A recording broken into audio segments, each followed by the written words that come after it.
Vamos entonces a volver a leer el texto de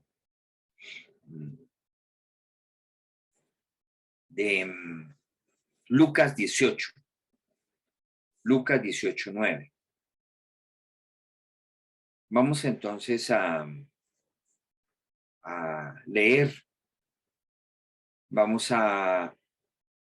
Tenemos tres personajes, tres personas que interactúan en diálogo: el relator, el fariseo, el publicano.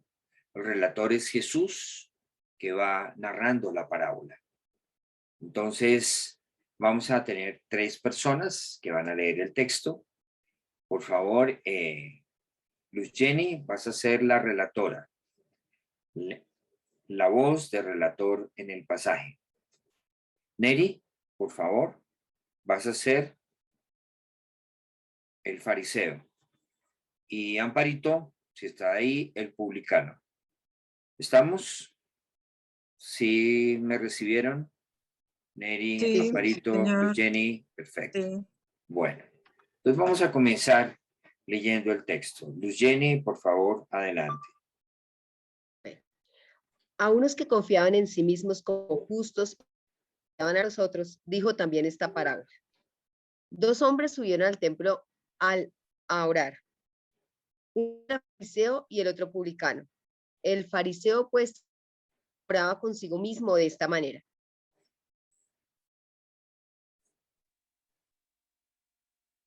Pues,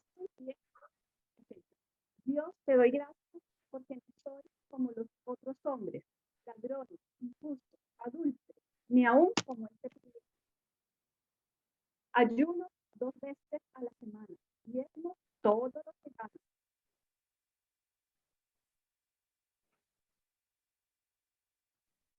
Pero el publicano, estando lejos, no quería ni alzar los ojos al cielo, sino que se golpeaba el pecho diciendo: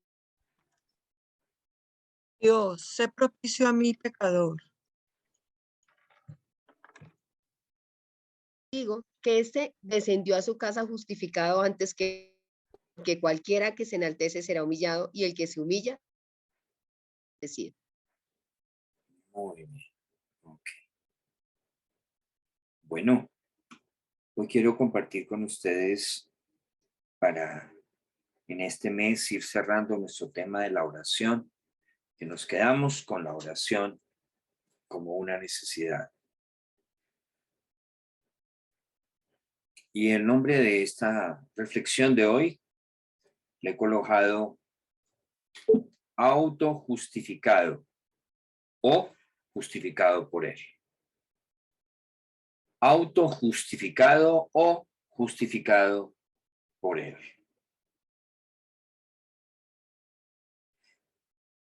No porque uno pertenezca al movimiento de los fariseos debe ser considerado soberbio, ni porque el otro es un cobrador de impuestos es humilde. Sus orígenes no los vuelve justos o pecadores, sino el modo de relacionarse con Dios y con el prójimo. Esta es una frase de un biblista en un acercamiento al texto.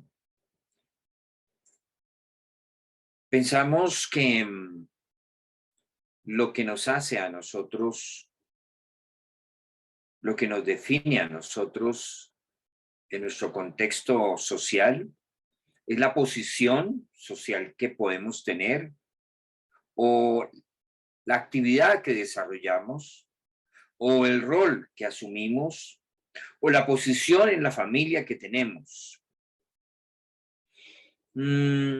Bueno, esta parábola pareciera que Jesús nos lleva a resignificar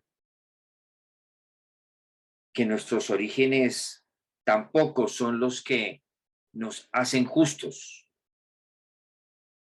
El hecho de asumir un rol de liderazgo cristiano, el hecho de asumir una actividad ministerial o pastoral, eso no nos vuelve justos o pecadores.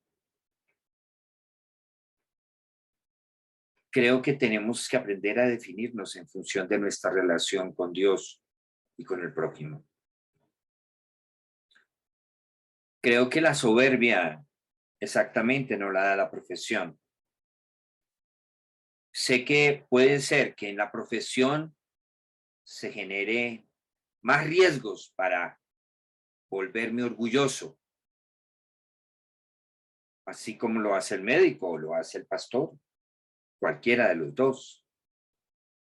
Pero es la forma de relacionarnos con Dios la que saca a la luz lo que somos. Es nuestra forma de relacionarnos con nuestro prójimo, no tan solo nuestra forma de relacionarnos con Dios, sino también la forma de relacionarnos con nuestro prójimo es lo que nos define. Por esa razón, quiero en este acercamiento a Lucas 18:9 en adelante, la parábola del fariseo y publicano, introducir con una frase de Kierkegaard que de alguna manera identificado con la parábola resignifica que lo contrario del pecado no es la virtud, sino la fe. Lo contrario al pecado no es la santidad, sino es la fe que nos justifica.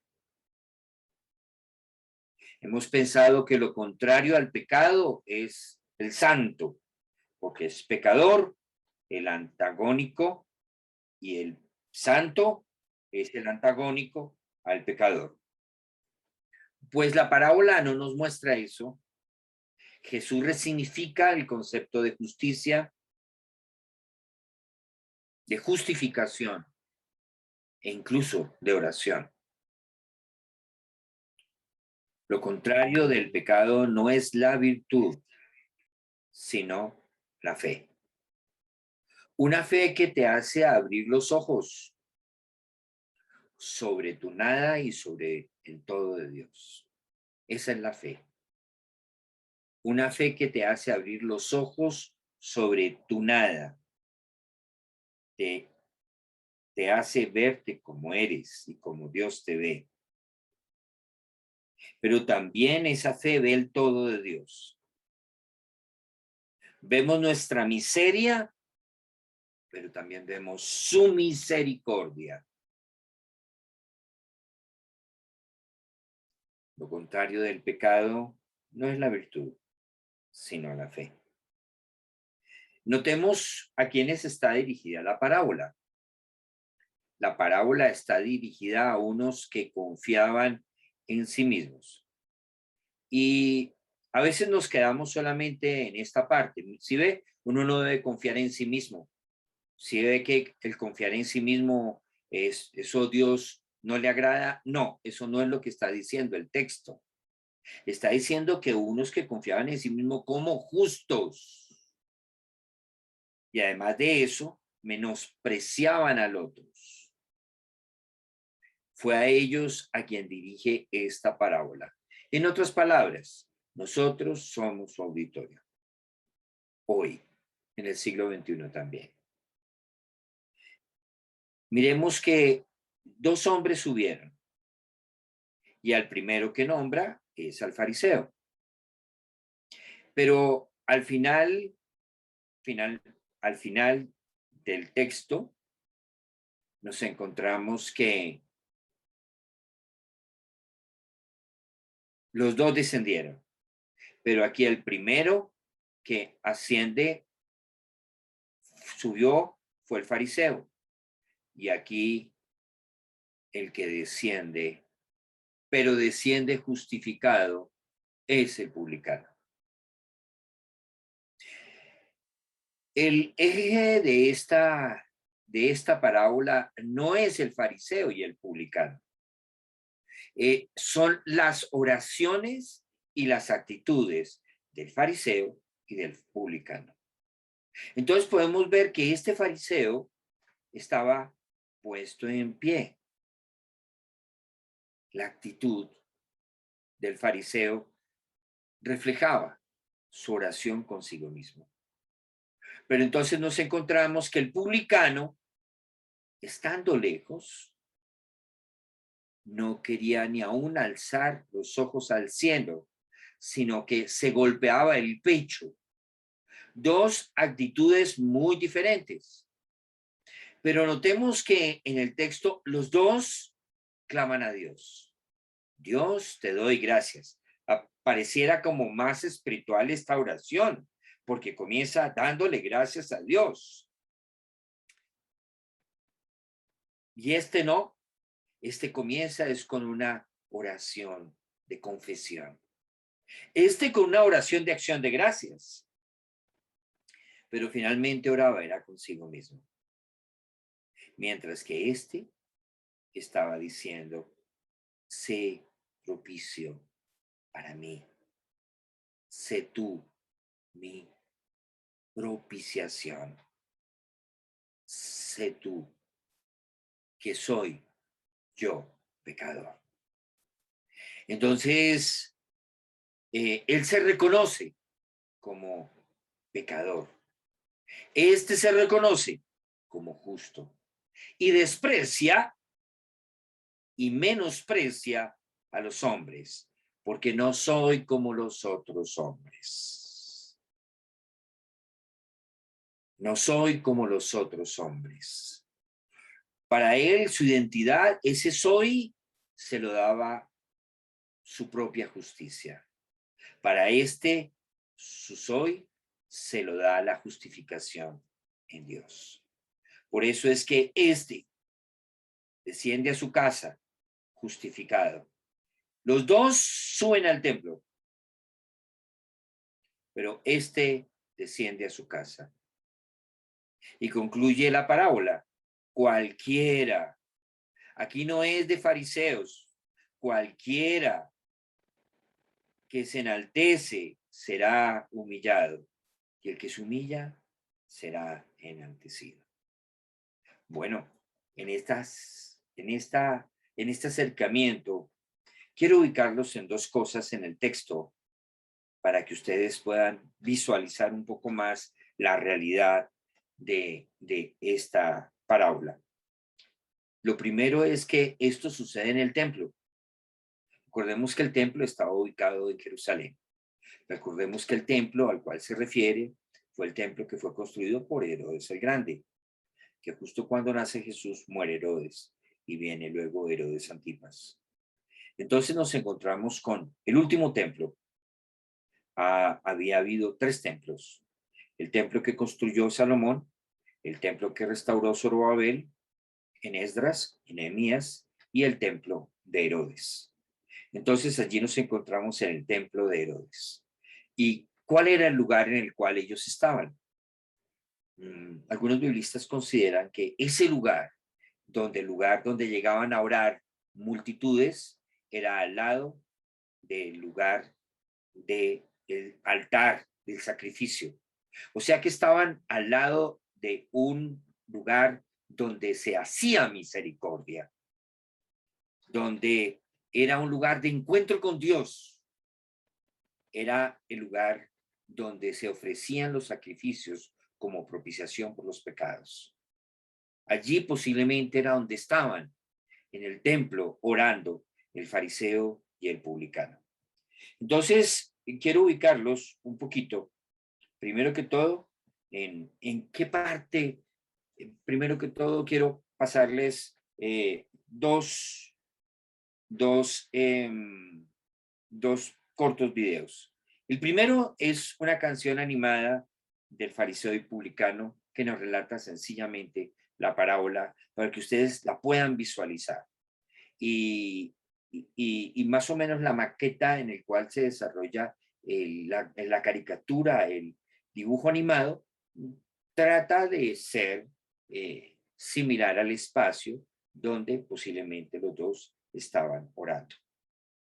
Entonces,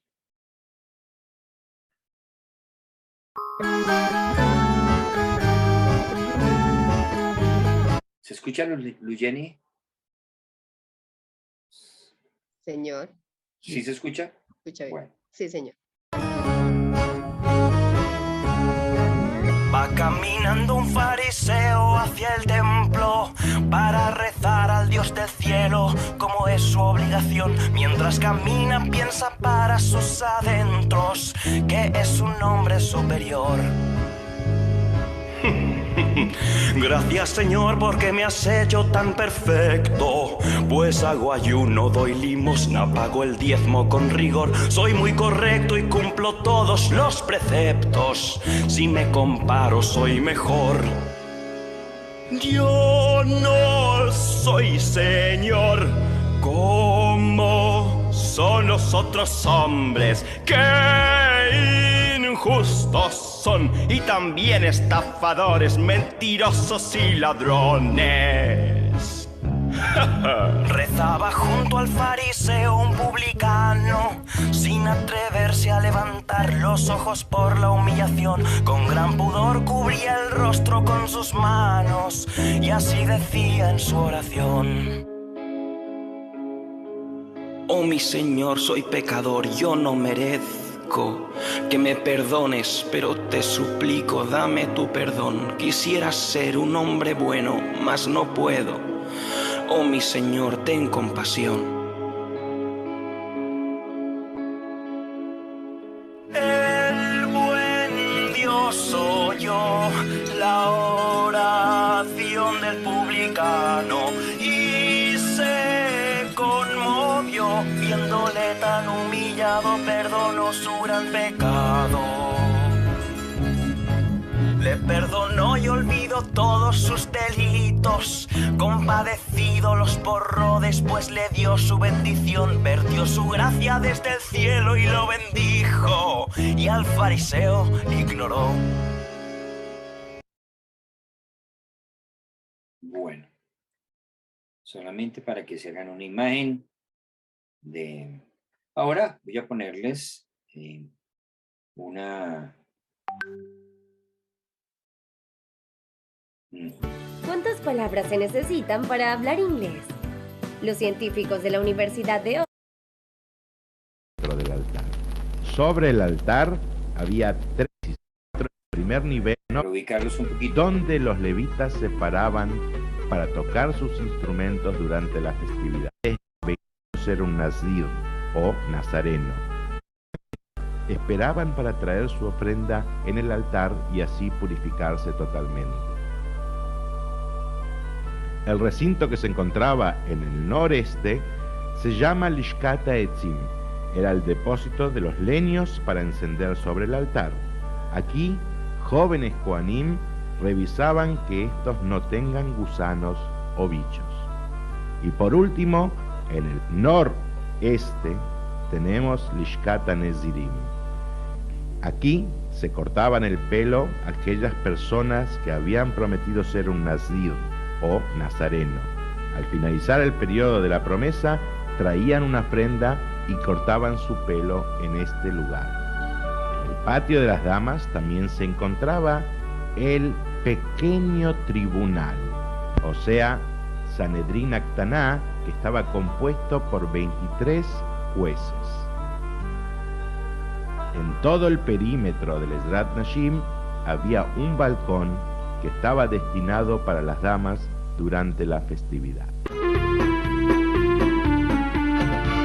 Por último, vemos en el patio de las damas los 15 escalones que dan al Sha'ar Nicanor, portón de Nicanor, donde los levitas se paraban para tocar sus instrumentos durante las festividades. En ambos costados de esta escalinata hay 2 pequeñas habitaciones donde justamente los leviim o levitas guardaban sus instrumentos Todo musicales. esto es lo Pasando que acompañaba el el contexto. portón de Nicanor, en nos la edificación. encontramos Este es con el- la Azara o patio de las ofrendas. Aquí es donde Este patio estaba posiblemente dividido oraron por 2 el niveles. fariseo y El el primer publicano. nivel, de unos 6 metros más o menos de ancho, que se llamaba Ezrat Israel, patio de Israel. A partir de ahí había unos 4 escalones que daban al Ezrat Kohanim, o patio de los sacerdotes. En este patio, Ahí en el está. centro, se encontraba el gran altar. Este altar Como podemos apreciar, era muy grande. Medía 16 metros de ancho por 16 metros de largo y 5 metros de altura. Se accedía al altar a través de 3 rampas. La mayor medía 16 metros de largo y era la que llevaba directamente al centro del altar. Sobre el altar había 3 fogatas. En el patio de los Kohanim, a los costados, había pequeños recintos, Ok, cada uno. listo. Solamente quería ubicarles precisamente para que ustedes se dieran cuenta el contexto de la parábola y cuando Jesús se refiere que subieron al templo a orar.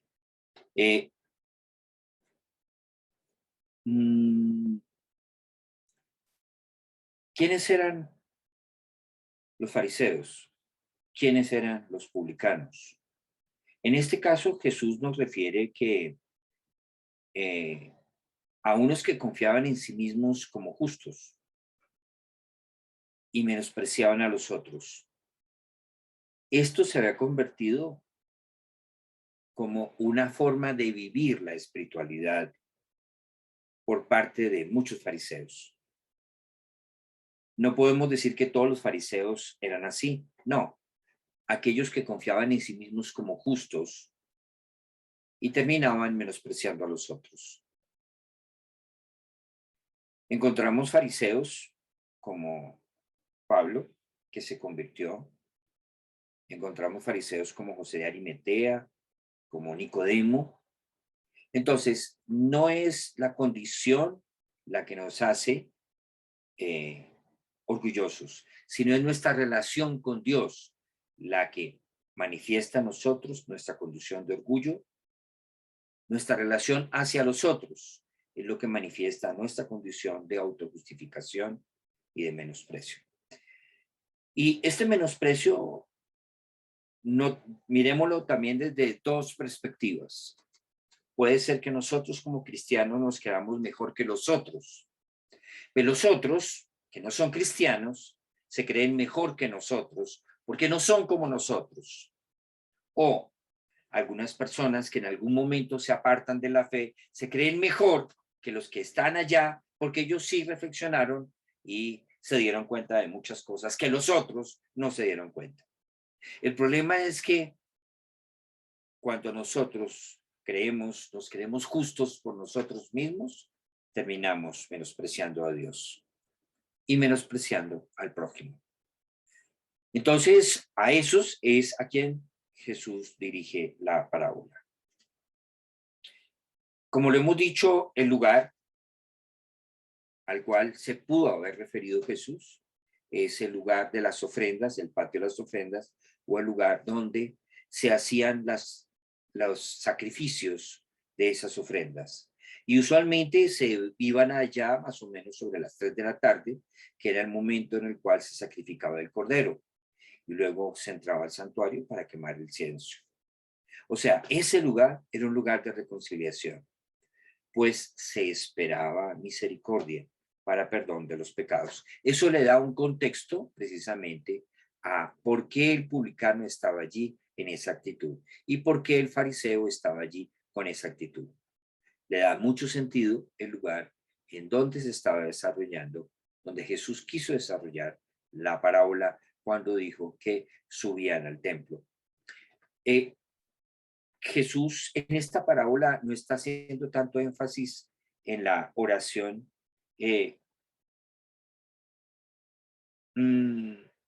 individual, sino la oración en comunidad. No podemos usar la oración para mandar mensajes subliminales a los hijos, ni al esposo, ni a la esposa, ni a la comunidad, ni a la congregación, ni al pastor. La oración entonces se instrumentaliza. O cuando usted quiere mandarle un mensaje a alguien y entonces hace un comentario para darle por la yugular al otro. No es lo más pertinente. Otra cosa es que en la exposición del texto usted sienta que le están hablando a usted.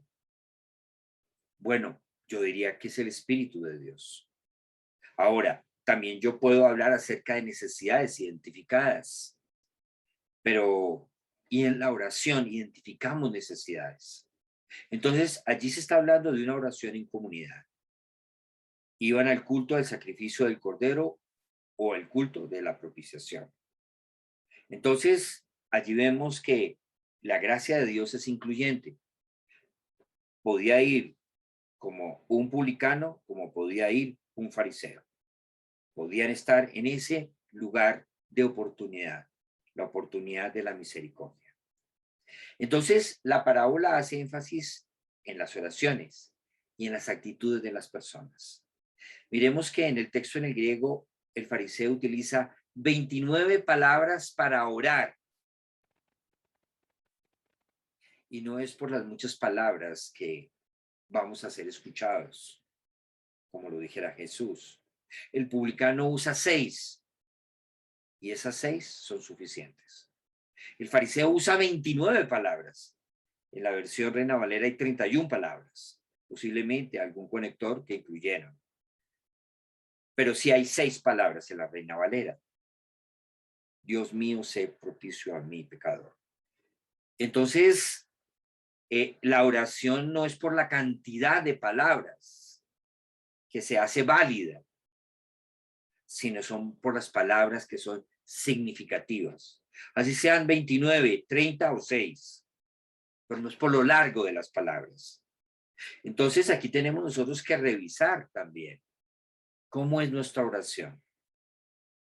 ¿Solamente usted ora para pedir? ¿Usted solamente ora para solicitar?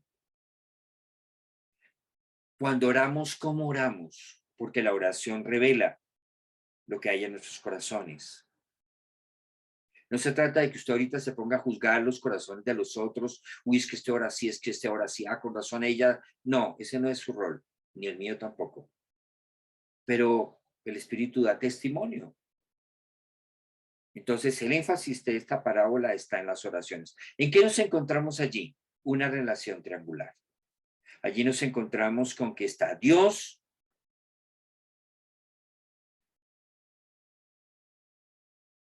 aquí está Dios, pero en este triángulo nos encontramos aquí pequeñito el publicano y aquí grande el fariseo. Ojo, los dos oran la palabra. El fariseo de alguna manera está citando Levítico 16, 29, 31. Miremos un momentico. Levítico 16.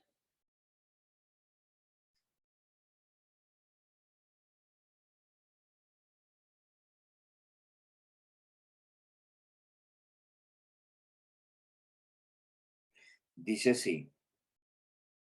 Miren lo que hace relación precisamente.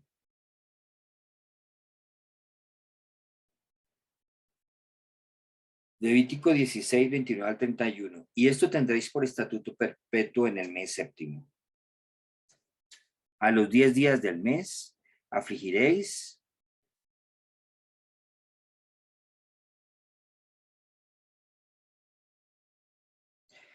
y esto tendréis por estatuto perpetuo en el mes séptimo. A los 10 días del mes afligiréis vuestras almas y ninguna obra haréis, ni el natural ni el extranjero que mora entre vosotros, porque este día será a expiación por vosotros y seré limpio de todos vuestros pecados delante de vosotros. Día de reposo es para vosotros y afligiréis vuestras almas. Es estatuto perpetuo.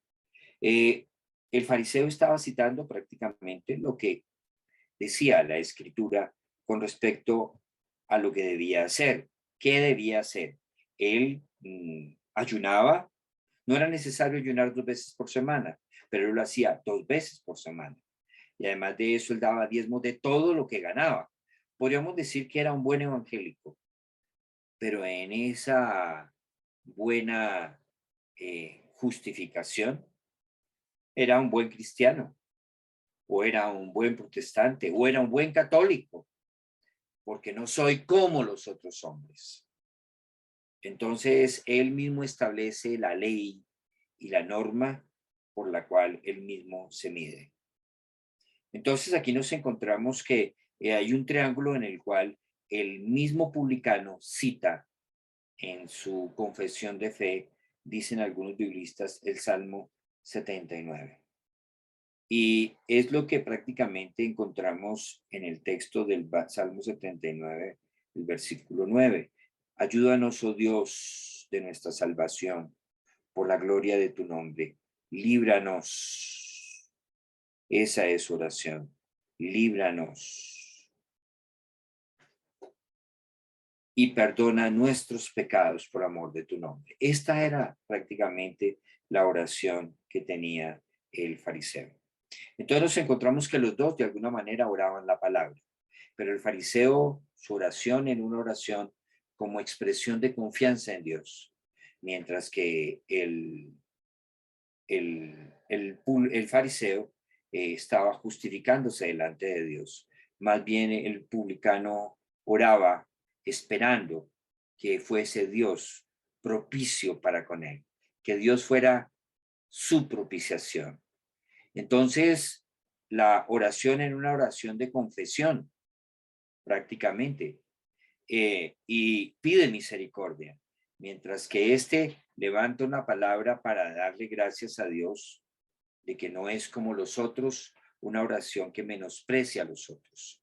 Da gracias a Dios, pareciera una palabra de alabanza y reconocimiento, pero no era más que una oración como medio de justificación delante de Dios. Entonces aquí vemos que en la parábola Jesús nos muestra una relación triangular. Los dos se dirigen a Dios, pero los dos obtienen resultados diferentes de parte de Dios. Uno, su propia autojustificación, y el otro, una justificación que viene de parte de Dios. ¿Cuál es la verdadera? La que viene de parte de Dios. Eso le da una identidad diferente. Ese encuentro le dio una identidad diferente a aquel publicano. Por eso la necesidad de encontrarnos con él en oración.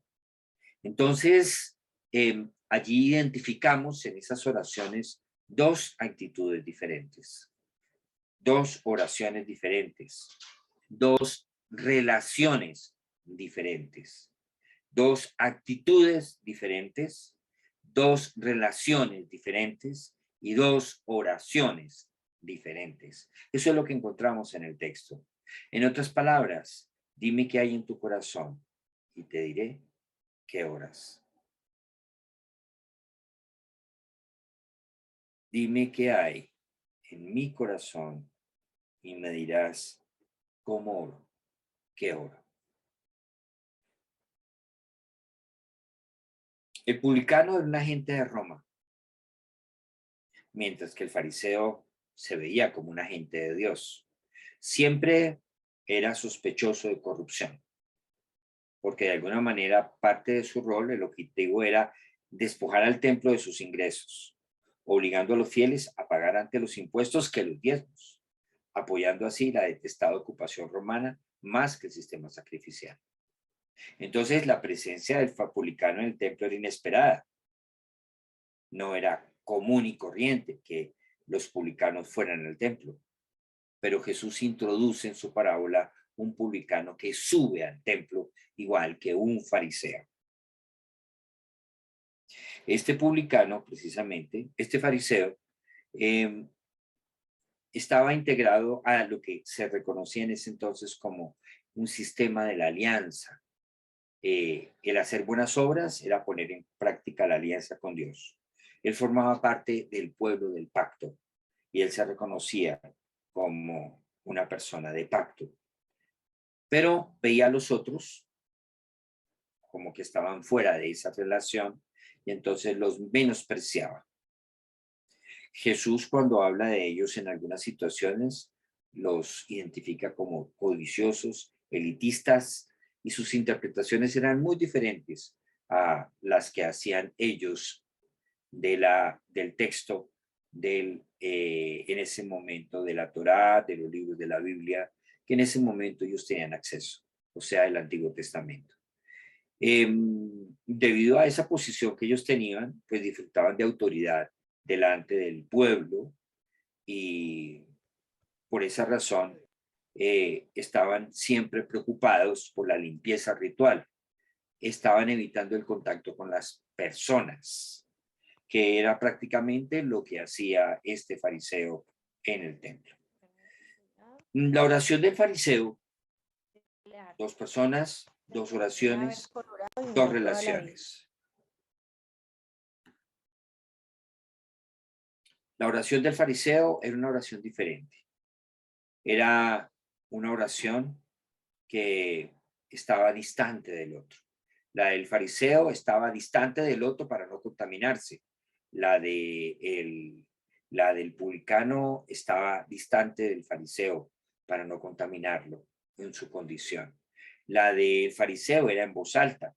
La del publicano se daba golpes de pecho. La oración que levantaba el fariseo, una oración en juicio. Usaba la oración para insultar y enjuiciar, jactándose de su propia justicia. Él no necesitaba ser justificado, él ya lo estaba.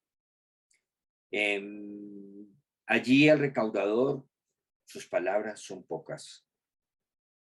No se enorgullece de su práctica, mientras que el fariseo se hace orgulloso de su práctica.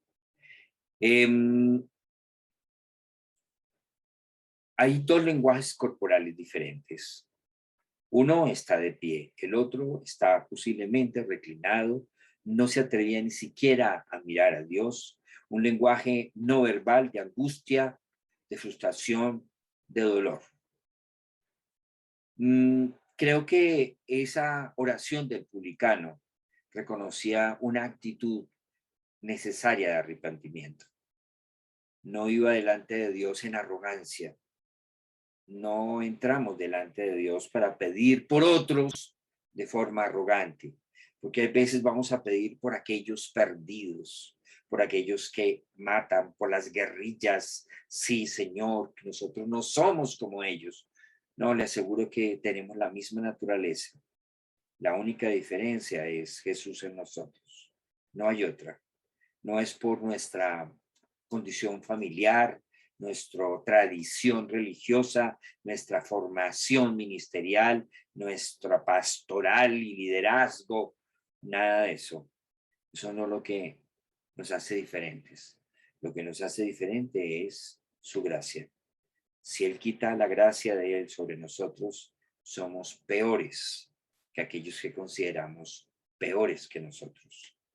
Entonces, la conclusión de esto es que aquel que descendió fue enaltecido y aquel que ascendió y quiso seguir ascendiendo fue humillado.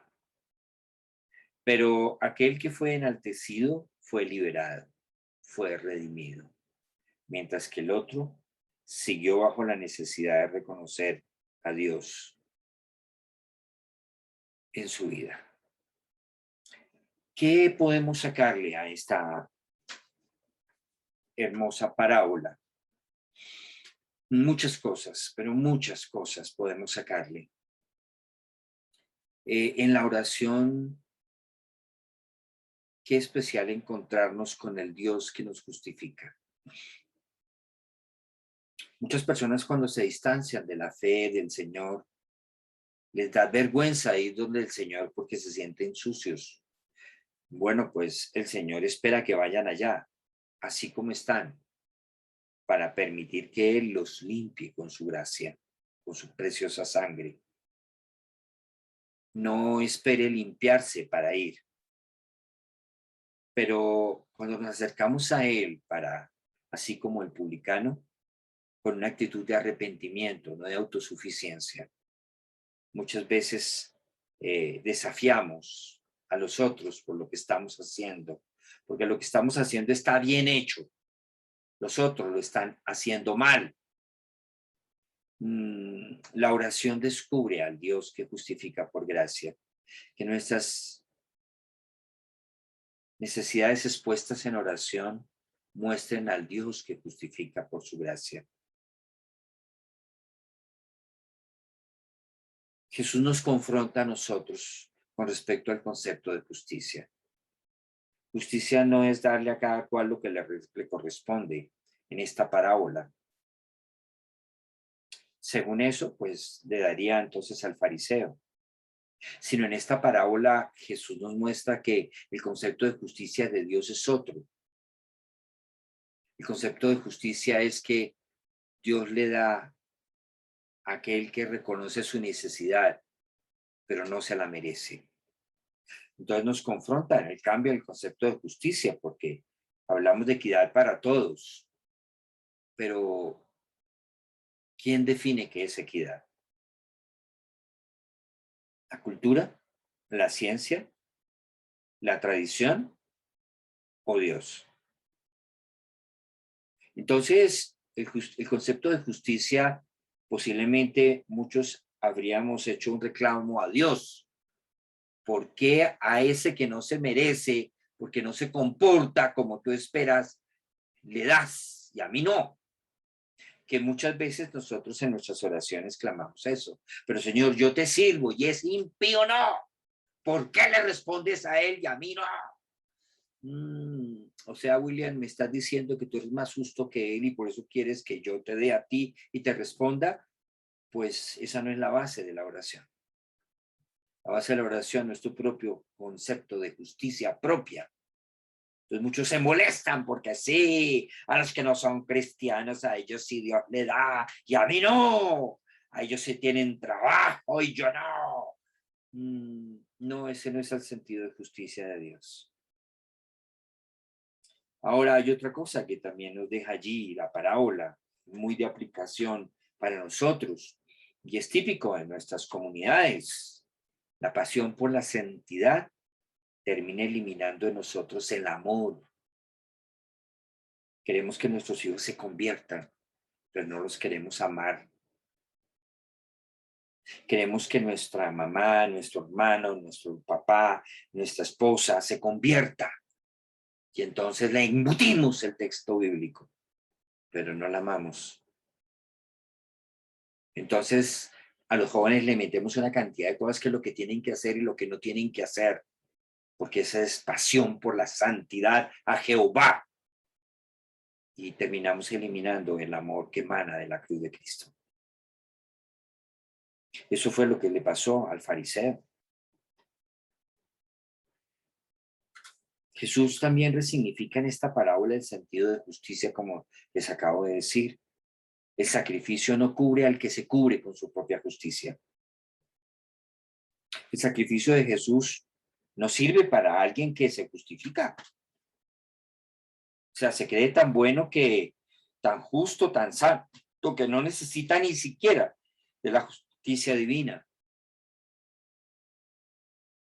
Porque es que lleva 30 años siendo creyente. Entonces eso parece que le da derecho a un liderazgo. No, tampoco. Lo que nos da derecho a un liderazgo es el llamado que Dios nos hace, no el tiempo que llevas como cristiano. La oración de confesión del publicano declara la justicia de Dios, mientras que la oración del fariseo declara su propia justicia. Entonces, ¿qué pasa con esa oración, con esa actitud que la justicia propia distorsiona el sentido de justicia y la percepción que tenemos de los otros? ¿Cómo? Menospreciándolos, los menospreciamos. Si no podemos ver en nosotros nuestras propias injusticias, ¿cómo vamos a poder ver realmente la justicia de Dios en los otros? Entonces, esa autojustificación lo que hace es una distorsión cognitiva de la realidad en Dios. Por eso lo contrario del pecado no es la virtud, sino la fe. El desprecio hacia el otro trajo la miseria espiritual en el fariseo. El desprecio hacia los otros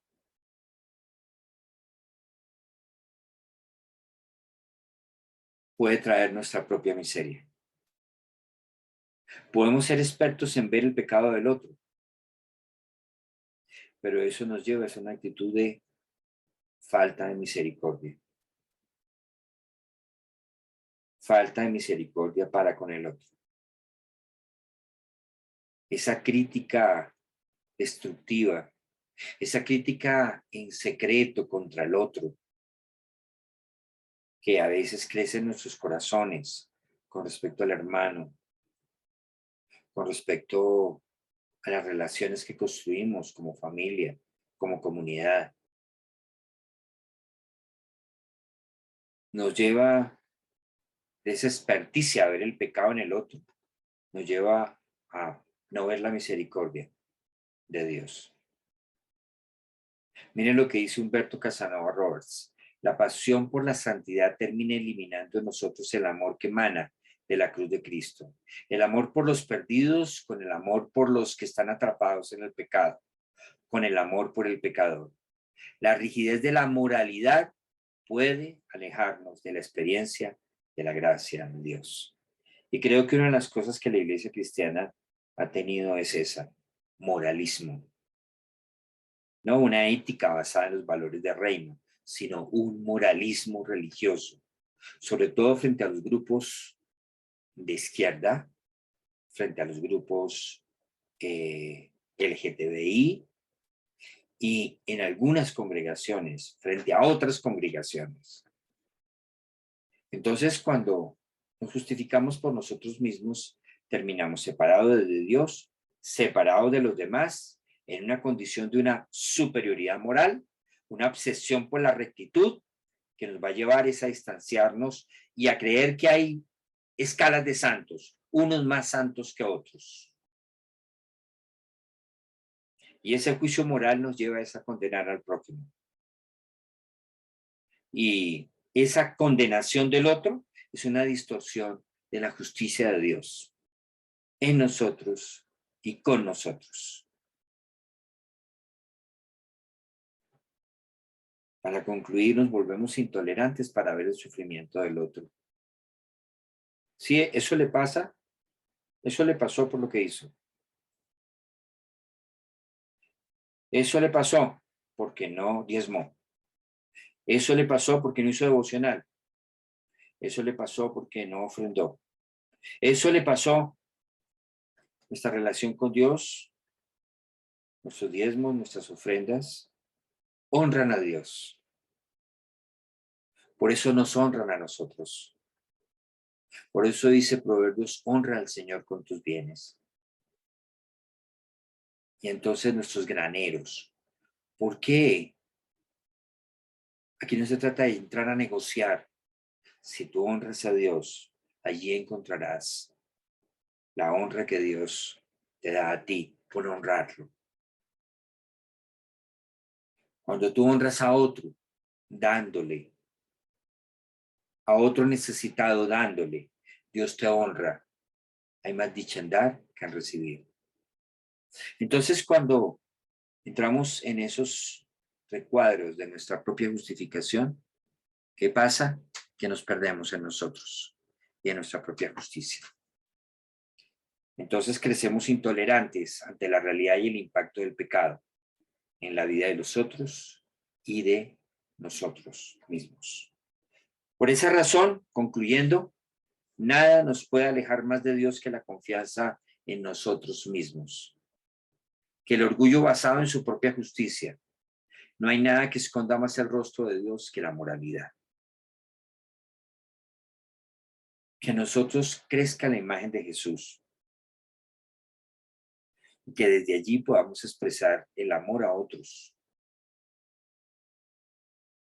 Cuando Pedro está delante del Señor, reconoce la santidad que hay en Jesús. Jesús no estaba hablando de santidad. Su presencia se manifiesta. Y entonces Pedro dice, apártate de mí que soy hombre pecador.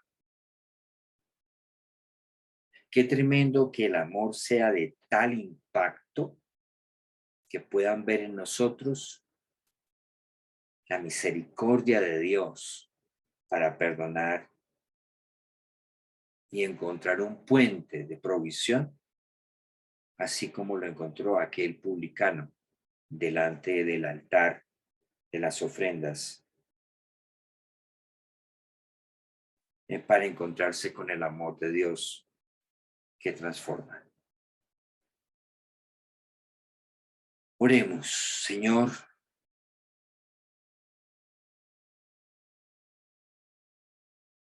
Gracias por esta parábola que nos confronta. Te pedimos perdón porque muchas veces nos hemos no tan solo creído mejor que otros, sino hemos menospreciado a otros.